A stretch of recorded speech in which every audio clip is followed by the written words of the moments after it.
namna nilivyokuwa tangu mdogo, sikufunzwa sana kuongea uongo.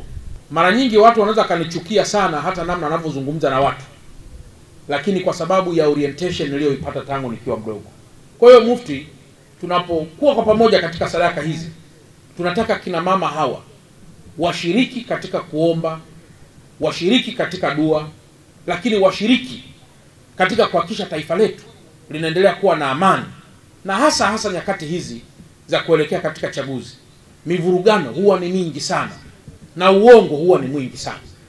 Sasa hiki ni kipindi cha mifaragano, ni kipindi cha watu kuongea mambo, na ndio maana tunasema tuendelee kuliweka taifa letu katika mikono ya mtume wetu ili mambo yote yaweze kwenda kama vile Mungu anavyoyataka. Tukifanya namna hiyo, tutakuwa tumefika hatua ambayo ni nzuri sana.